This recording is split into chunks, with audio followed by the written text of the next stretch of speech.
Hey guys, Travis here at Blizzcon 2013 with Kripparrian, Krip the Barbarian. You have now eliminated Hafu in the Hearthstone Invitational. I actually unfortunately missed it because I was at a panel. You want to break down how that went down? Yeah, so I did my homework. We managed to figure out what Hafu had in her decks because she streamed most of the selection process. So we kind of had some idea of what she would play first. And I was actually a little bit worried. There are a few decks that are going to be really tough, but we thought she'd play those first. So the first match is really decisive. It was my miniature Paladin deck, like just a ton of one-drops versus Hafu's like mid-game control deck. And we edged out a win, and then after that, I think it's pretty easy. The second game was actually pretty close, but I think she had a little bit better luck than I did. So I think Pally versus Pally, her deck was just too slow. It's almost never going to win. So after the first win, it was just how it's going to be. But pretty lucky to get it. I think if I lost the first game, it would have been 3-0 the other way around. You just would have lost the traction. So you play against Wreckful now tomorrow. What do you think your chances are against him? Pretty good. I mean, it's Hearthstone. 55 to 60%. What do you mean by it's Hearthstone? I'm curious about this. I mean, even if you have a really good deck, once you're playing a guy who's already won, clearly he has a very good deck as well. I mean, you're going to win, but if you're going to win, your chances of winning are going to be, let's say, at most 70. Okay. So, That's interesting. So we were talking a little bit before this. Part of the reason I'm here doing the coverage of this is just because we're sort of seeing, if Hearthstone's going to become an eSport. There's obviously the tournament that you're a part of, and it's sort of catching on with a lot of people in the esports community. So I'm curious what your thoughts are on that, especially based on your comment just now. Well, I don't really study or play things that are considered esports right now. Like I play a little bit of StarCraft.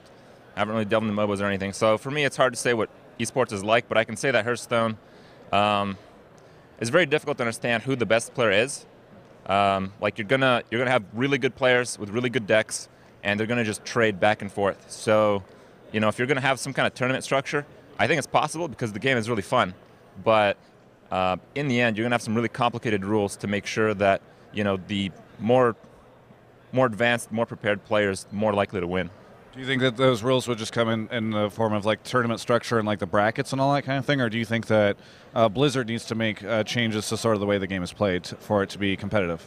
Yeah, I'm not too sure. I haven't thought about it, but prior to the BlizzCon tourney here, the rules were really simple. It's just well, I'm a paladin and I can swap as many cards that I want if I lose. So they're pushing it one step forward, but I think it's going to take a few more steps before it'll really be a really fair thing. Now, obviously, you stream it to sort of, entertain, but would you personally like to see it become an esport? Would you like to see yourself up on a stage and have people rooting for you and sort of entering in more tournaments like this, maybe even ones that are bigger and more structured? Yeah, it seems pretty cool. I mean, when I'm at home, I just play games and it's really chill. Mm-hmm. Here, it's more formal and stuff, so it's a bit different. I don't know, whatever. Well, we could talk about that a little bit because, I know that you've sort of gained a lot of popularity recently, obviously, with the Hearthstone crowd. What is your background? You said you haven't really done too much of the esports thing, so how did you really get into all of this? Well, I was playing Final Fantasy 14, and it was really boring. So there was some bug because it was beta phase 4, and if you got this bug, you couldn't log in again. So I had nothing to do, and I got set in a Hearthstone beta key. So I'm okay, let's try this stuff. Yeah. And it was really good. The experience of just hearing the Warcraft sounds, seeing the characters again, and in a new way, is just really attractive for someone who really likes the Warcraft genre.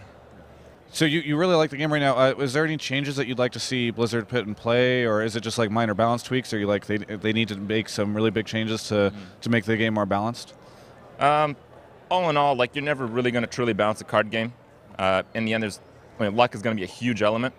So I think the best way to do it is just to really push out content, which I don't know if they're going to be able to do because they're still updating images for the foil cards or some stuff like that. That I mean, it's cool, but I don't really care. What I really care about is if they kept adding cards, because then even if it wouldn't be balanced, the players who are really pushing their skills are going to adapt to the the new methods a lot faster. So that's another way to really gauge it, and I think that's what they have to do. So you just like to see them develop the meta more and push it and make new things. Yeah. Do you have any final thoughts? Anything you want to say here at the end of the interview? Any shout outs to any fans in particular or anything? Oh yes. I now have a sponsor. This is Hidden Fortress. They sell magic cards and stuff, and they hooked me up with a shirt. And in exchange, I have to wear the shirt. So there you go. Shirts are a good beginning. Yeah. Thank you so much for the interview. I really appreciate it. Good luck tomorrow. For everyone, this is Travis at Blizzcon 2013. You can check out the rest of our coverage and maybe a little bit of flashing lights at ongamers.com.